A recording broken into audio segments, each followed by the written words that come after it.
Hello friends, मेरा नाम है सूरज और आप सभी का स्वागत है हमारे यूट्यूब चैनल पर। अगर आप चैनल पर नए हैं तो चैनल को सब्सक्राइब कर लीजिए और घंटे का भी निशान दबा दीजिए और ऑल सेलेक्ट कर लीजिए ताकि आपको मेरे वीडियो का नोटिफिकेशन सबसे पहले मिल सके। तो चलिए आज का वीडियो शुरू करते हैं। तो जैसा कि मैंने पिछले वीडियो में बताया था आप लोगों को कि दिवाली से पहले का क्या प्रिपरेशन रहता है नीट के लिए और दिवाली के बाद क्या प्रिपरेशन रहता है नीट के लिए। तो जैसे कोई अगर कोचिंग ले रहा है तो कोचिंग में तो क्या है कि 2 फेजेज में पढ़ाई होती है, एक दिवाली से पहले और एक दिवाली के बाद। एक दिवाली ब्रेक आता है ना, पूरे साल भर के कोचिंग में एक दिवाली ब्रेक भी आता है। तो दिवाली ब्रेक में कम से कम 7 से 10 दिन की छुट्टियां मिलती है। तो उसमें क्या होता है कि दिवाली से पहले बिल्कुल कैजुअल पढ़ाई होती है, उसमें ज़्यादा कोई लोड नहीं होता है, आराम से चीज़ों को पढ़ाया जाता है। और दिवाली के जस्ट बाद, क्योंकि अब एग्ज़ाम में अप्रॉक्सीमेटली 5-6 महीने ऐसे ही रहते हैं, तो उसमें फिर ताबड़तोड़ पढ़ाई होती है। तो दिवाली से पहले तो सब कुछ नॉर्मल चलता है, दिवाली के बाद थोड़ा सा मैं कहूँगा कि सीरियसनेस आ जाती है, टीचरों की भी, कोचिंग वालों की भी और स्टूडेंट की तो आती ही है क्योंकि उनका एग्ज़ाम रहता है। तो चलिए दिवाली के बाद वाली स्ट्रेटजी मैं आज आप लोगों को बताता हूँ। और ये स्ट्रेटजी मेरी नहीं है, मैं जिस कोचिंग में था, आप सभी को पता है कि मैं एलन में था, तो एलन कोटा से पढ़ा हुआ हूँ, तो वहीं का स्ट्रेटजी मैं आप लोगों को बता रहा हूँ। वहाँ पर जो हम लोगों को जिस तरह से गाइड किया जाता था, बताया जाता था, सेम वही का वही मैं आप लोगों के सामने रख रहा हूँ। तो इसे ध्यान से सुनिएगा और अगर इसको आपने 100% फॉलो कर लिया तो फिर आपको सफल होने से नीट एग्ज़ाम में कोई नहीं रोक सकता। पहली बात तो अगर आप रिपीटर हैं, यानी कि आपने 1 से 2 बार एग्ज़ाम दे रखा है, तो फिर आपको बिल्कुल भी नेगेटिव होने की ज़रूरत नहीं है, बिल्कुल भी आपको नेगेटिव नहीं होना है। पॉजिटिव बातों को मन में रखना है और पॉजिटिवली ही आगे पढ़ाई करनी है अगले एग्ज़ाम के लिए। क्योंकि क्या होगा कि अगर आप नेगेटिविटी में भर जाते हैं तो आप हो सकता है मतलब आपको पढ़ाई में मन न लगे, आपकी दिनचर्या सही नहीं हो, आप अच्छे से फोकस नहीं कर पाएँ। तो जो बीत गया सो बीत गया। पिछले एग्ज़ाम में आपके कितने मार्क्स आए, क्या रैंक आए, ये अब मैटर नहीं करता है। अब आप बिल्कुल एक फ्रेश शुरुआत कीजिए और फ्रेश शुरुआत करने की सबसे बड़ी जो मुझे लगता है कि फ़ायदा है वो ये है कि अब हम पिछले जो भी हमारे से गलतियां हुई हो गई, अब उसमें अपन कुछ नहीं कर सकते। अब आगे क्या है कि उन्हीं गलतियों को नहीं दोहराना है और जो गलतियां हो गई उसे सीख लेनी है और उसको आगे अप्लाई करना है। शुरुआत करते हैं बायोलॉजी से। तो वो मैंने कुछ लिख रखा है, मैं उसी को आपको पढ़ के बताऊँगा क्योंकि इतनी सारी चीज़ें याद नहीं रहनी थी। उस समय मुझे भी जब बताया गया था तो मैंने लिख लिया था और वो मेरा अभी तक का लिखा हुआ है। तो मैं चाहता हूँ कि उसको मतलब पढ़ करके मैं आपको बताऊँ। तो चलिए बायोलॉजी से शुरू करते हैं। तो बायोलॉजी अगर हमने लिया है ना, तो जाहिर सी बात है कि हमारा इंटरेस्ट होगा बायोलॉजी में, तभी हमने बायोलॉजी लिया है।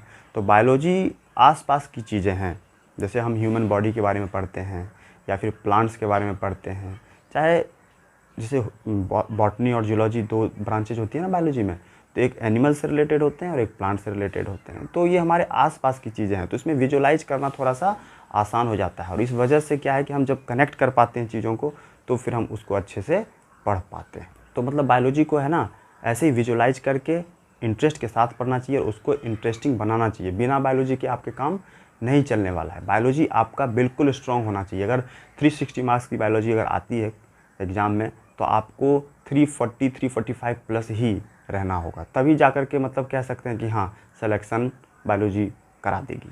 फिजिक्स केमिस्ट्री अगर आपका एवरेज है और बायो आपने स्ट्रॉन्ग बना लिया है तो आपका सिलेक्शन कंफर्म हो जाएगा। अगर आपकी फिजिक्स केमिस्ट्री बहुत अच्छी है और बायोलॉजी में आपकी बहुत गजब की पकड़ है, बहुत ही स्ट्रॉन्ग है, तो फिर ये आपको रैंक दिलाएगी, रैंकर बनोगे और अच्छे रैंक के साथ सेलेक्ट होगे। बायोलॉजी को इग्नोर नहीं करना है, आप बायोलॉजी को हमेशा अपने साथ लेकर के चलें। बायोलॉजी को बिल्कुल भी इग्नोर नहीं करना है। कई लोगों को मैं देखता हूँ कि फिजिक्स केमिस्ट्री को बिल्कुल ही इग्नोर कर देते हैं और बायोलॉजी पढ़ते रहते हैं। या किसी को देखता हूँ कितना ओवर कॉन्फिडेंट होते हैं बायोलॉजी को लेकर के कि उनको लगता है कि बायोलॉजी तो हलवा है, अब फिजिक्स केमिस्ट्री हमारी वीक है तो फिजिक्स केमिस्ट्री में ही दिन रात घुसे पड़े रहते हैं और बायोलॉजी को ही इग्नोर कर देते हैं। तो पता चलता है कि लास्ट में बायोलॉजी लेकर के डूब गई। क्योंकि ये आपको पता होना चाहिए कि इस पर्टिकुलर एग्ज़ाम में बायोलॉजी का 50% वेटेज होता है और 50% वेटेज अगर किसी सब्जेक्ट का किसी एग्ज़ाम में है तो वो बहुत ही मायने रखता है। तो हम क्या करें, बायोलॉजी फिजिक्स केमिस्ट्री मैं कहूँगा कि तीनों को पढ़ना है और तीनों को इक्वली टाइम दे करके पढ़ना है। तीनों सब्जेक्ट आपका एक जैसा ही होना चाहिए। थोड़ा बहुत फिजिक्स केमिस्ट्री में मैं फ्लक्चुएशन समझ सकता हूँ, लेकिन बायोलॉजी तो आपकी अच्छी होनी ही चाहिए। बायोलॉजी में क्लास के अंदर आपको 100% ध्यान रखना है।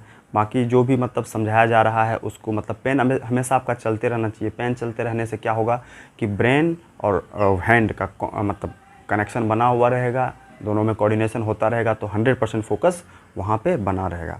फिर आपको रजिस्टर में क्या है कि साथ ही साथ आपको नोट डाउन भी करते चलना है, ठीक है। डेली का रिवीजन डेली होना चाहिए और बायोलॉजी एनसीईआरटी वगैरह अच्छे से पढ़ना चाहिए। मैं कहूँगा कि जो आपको क्लास में पढ़ाई जा रही है उसको आप लिंक करके मतलब एनसीईआरटी से भी आपका पढ़ना बहुत ज़रूरी है। बिना एनसीईआरटी के काम नहीं चलने वाला है। और मैं ये भी कहूँगा कि केवल एनसीईआरटी से भी काम नहीं चलेगा, यानी कि आपको बाहर के मटेरियल पे भी ध्यान देना है और एनसीईआरटी पे भी ध्यान देना है, दोनों को साथ लेकर के चलना है। तब जा कर के आप किसी एक सब्जेक्ट पर ग्रिप बना सकते हैं और आप ये उम्मीद कर सकते हैं कि वहाँ से अगर क्वेश्चन आएंगे तो मुझसे टैकल हो जाएगा। बायोलॉजी में एक सबसे बड़ी समस्या आती है कि मतलब इसमें हम भूल जाते हैं चीज़ों को, जो हमने पढ़ाई करी है अगर उस पर 10-15 दिन ध्यान नहीं दें तो हमारे वो मेमोरी से जो है ना फेड अप होने लगता है। तो उसके लिए क्या करना है, एक सबसे बड़ी चीज़ जो मैं बोलूँगा कि भूलने से पहले आपको उसको एक बार अच्छे से रिवाइज करना है। और भूलने से पहले रिवाइज करना है, और जो अगर आपने रिवाइज कर लिया तो रिवीजन में एक आप टेक्निक ये इस्तेमाल कर सकते हैं कि बुक को बंद करके या कॉपी को बंद करके आपको केवल मन में विजुअलाइज करना है, सोचना है, उसको रिकॉल करने की कोशिश करना है। जितना आप रिकॉल कर पा रहे हो समझो कि आपको उतना ही याद है। अगर जो चीज़ें आप रिकॉल नहीं कर पा रहे हो इसका मतलब वो आपके मेमोरी से फेडअप हो चुकी हैं, उसको दोबारा से देखने की ज़रूरत है। और अगर आपने एक बार फिर से देख लिया तो फिर उसको विजुअलाइज करने की कोशिश करो। तो यही प्रक्रिया होती है, रिवीजन इसी तरह से होना चाहिए। ये नहीं कि जो मुझे आता है बस उसी को पढ़ रहे हैं बार बार। नो, जो हमें आता है वो तो हमें बाद में भी आएगा, जो हम भूल रहे हैं ना वही हमको याद रखना है और उसी पे मेहनत करनी है। बायोलॉजी में याद करने की चीज़ें बहुत ज़्यादा होती है, तो मैं कहूँगा कि एक सेपरेट नोटबुक बना लें जिसमें कि सारे एग्जाम्पल्स, सारे बायोलॉजिकल नेम्स, सारे जितने भी उसमें इम्पॉर्टेंट इन्फॉर्मेशन होती है जो हमें डायरेक्ट याद रखनी होती है, उसका एक अलग से आप शॉर्ट नोट्स मैं कह दूं या फिर एक छोटी कॉपी मैं कह दूं कि आप शुरू से ही बनाते चलें, तो साल भर में वो एक कॉपी आपकी तैयार हो जाएगी और आपको इधर उधर कहीं भटकना नहीं पड़ेगा। सारी चीज़ें इकट्ठी एक जगह आपको मिल जाएंगी। तो ये एक बहुत ही अच्छा स्ट्रेटजी है बायोलॉजी को ग्रिप में रखने के लिए। और बाकी वो जो क्वेश्चन वगैरह आप सॉल्व करते हैं एक्सरसाइज के या बुक के या फिर बुकलेट के या टेस्ट के, तो जो भी क्वेश्चंस आपसे नहीं हुए उसको आप स्टार मार्क कर सकते हैं और बाद में रिवीजन के टाइम वही स्टार मार्क को ही आपको रिवाइज करना है। तो ये बात हो गई बायोलॉजी।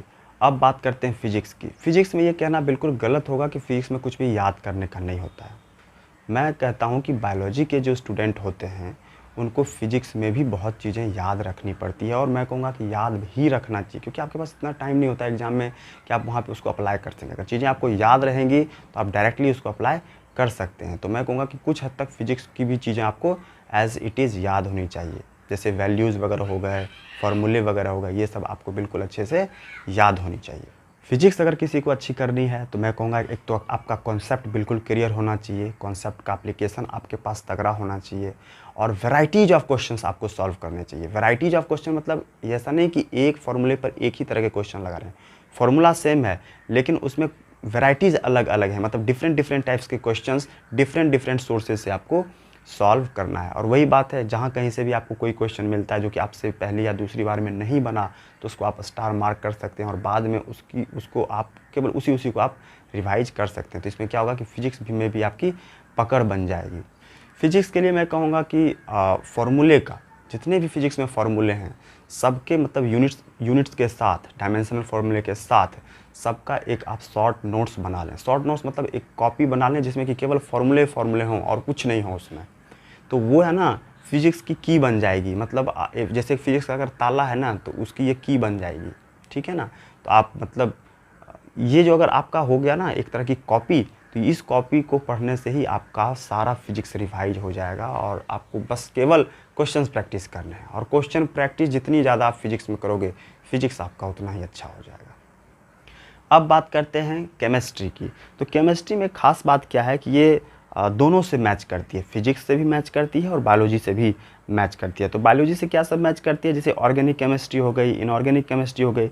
इसको अगर आपको किसी को मतलब अगर कोई स्टूडेंट अगर ऐसा सोच रहा है कि मुझे ऑर्गेनिक और इनऑर्गेनिक पे पकड़ बनानी है तो उसको फ्रिक्वेंट प्रैक्टिस करनी पड़ेगी, फ्रिक्वेंट रिवीजन करना पड़ेगा, ठीक है, क्योंकि उसमें एक्सेप्शंस खूब हैं और याद खूब रखने हैं। तो कोई भी चीज़ अगर आपको याद रखनी है तो इसका मतलब सोचो कि आपको उसमें केवल रिवीजन की ही ज़रूरत है। उसको केवल अच्छे से आपको रिवाइज करना है और मेमोराइज करना है। दूसरी बात एक आती है इसमें कि एक फिजिकल केमिस्ट्री भी है, तो फिजिकल केमिस्ट्री को प्रैक्टिस खूब करो, मतलब इतनी प्रैक्टिस कर लो, इतनी प्रैक्टिस कर लो कि ये अपने आपके रिफ्लेक्स में आ जाए। होता है ना रिफ्लेक्स एक्शन, बायोलॉजी वाले स्टूडेंट मुझसे कनेक्ट कर जाएंगे। एक रिफ्लेक्स एक्शन होता है। रिफ्लेक्स एक्शन मतलब जैसे कोई गर्म चीज़ है, उस पर मैंने हाथ दिया तो हाथ तेज़ी से वहाँ से झटके से वापस आ जाता है, क्योंकि वो गर्म लगती है तो ब्रेन पे सिग्नल जाता है और ब्रेन अपने हाथ को कहता है कि वहाँ से जल्दी हाथ खींच लो, नहीं तो हाथ जल जाएगी। तो उसी तरह से ये हमारे रिफ्लेक्स में है ना, मतलब हमें किसी ने कहा तो नहीं ना कि वहाँ से हाथ हटाओ, ये सब अपने आप हुआ, इनबिल्ट है, अपने बॉडी का सिस्टम है ये। उसी तरह से जितनी ज़्यादा प्रैक्टिस आप फिजिक्स और फिजिकल केमिस्ट्री में करोगे क्वेश्चंस की, उतना ही ज़्यादा वो आपके रिफ्लेक्स में चला जाएगा। आप सोते हुए भी रहोगे और कोई अगर आपसे कोई फॉर्मूला पूछ दिया या कोई क्वेश्चन पूछ दिया तो आप जवाब दे दोगे। और इतना ज़्यादा मतलब प्रैक्टिस अगर आप कर लेते हो कि आप मन में ही कैलकुलेट करके उसका आंसर बता दे, तो फिर फिजिक्स में फिर आपको कोई प्रॉब्लम नहीं आएगी। तो फिजिक्स एंड फिजिकल केमिस्ट्री बिल्कुल एक जैसा है, और उसमें जो उसकी स्ट्रैटेजी होती है पढ़ने की बिल्कुल एक जैसी ही होती है। मैं कहूँगा कि फिजिकल केमिस्ट्री के लिए भी आप एक अलग से नोटबुक बना लें और उसमें यूनिट्स वगैरह, डायमेंशन वगैरह और उसके फॉर्मूले वगैरह लिख लें, तो आपकी जो फिजिकल केमिस्ट्री हो जाएगी वो बिल्कुल अच्छी हो जाएगी। आपने जो पूरे साल भर पढ़ाई जो आपको करना है, तो आपको एक ना एक स्ट्रैटेजी बनाते हो, तो उस स्ट्रैटेजी को बार बार चेंज मत करो। एक कोई स्ट्रैटेजी बना लो, एक कोई रूटीन बना लो, एक कोई तरीका अपना लो, बेस्ट से बेस्ट जो आपको अच्छा लगता है। किसी को फॉलो मत करो, अपने बनाए हुए तरीके, क्योंकि आपकी बॉडी है, आपका टाइम है, आपकी लाइफ है, आप कैसे रहते हो, कैसे आपका क्या है दिनचर्या, वो आपको बखूबी मालूम है। तो किसी को फॉलो नहीं करना है, खुद अपना देखो कि आपको कब कब टाइम मिलता है पढ़ने के लिए, किस किस टाइम में आपको मतलब थोड़ा सा रिलैक्सेशन चाहिए, थोड़ा सा ब्रेन को टाइम देना है। तो उस टाइम में जो है ना, आप उस टाइम को देख लो और उस हिसाब से आप अपना रूटीन बनाओ और फॉलो करके पढ़ो। मैंने पहले भी बोला था कि don't be an analyser, be a follower. आपको एक अच्छे फॉलोवर की तरह इंस्ट्रक्शंस को फॉलो करना है और आपको अपनी पढ़ाई करते रहना है। अपने बेस्ट इफ़र्ट करो। आप जिस साल आपकी अच्छी पढ़ाई हो जाती है, आपने अपना पूरा 100% दे दिया होता है, उस साल आप सेलेक्ट हो जाते हैं। मैंने ऐसे बहुत लोगों को मैंने देखा है जो मतलब अच्छे से पढ़ाई करी और सेलेक्ट हो गए। बाकी पढ़ाई करते समय जो डिस्ट्रैक्शंस आते हैं, जो भी किसी प्रकार का, अगर किसी को उसका अपना एम दिख रहा है तो डिस्ट्रैक्शन में नहीं पड़ेगा, चाहे नो मैटर क्या, मतलब वो डिस्ट्रैक्शन में नहीं ही पड़ेगा। और जिसको अगर मतलब अपना लक्ष्य नहीं दिख रहा है, धुंधला दिखाई दे रहा है, तो वो तो डिस्ट्रैक्शन में पड़ेगा ही। तो ठीक है, मैंने इतनी सारी चीज़ें आपके सामने रखी।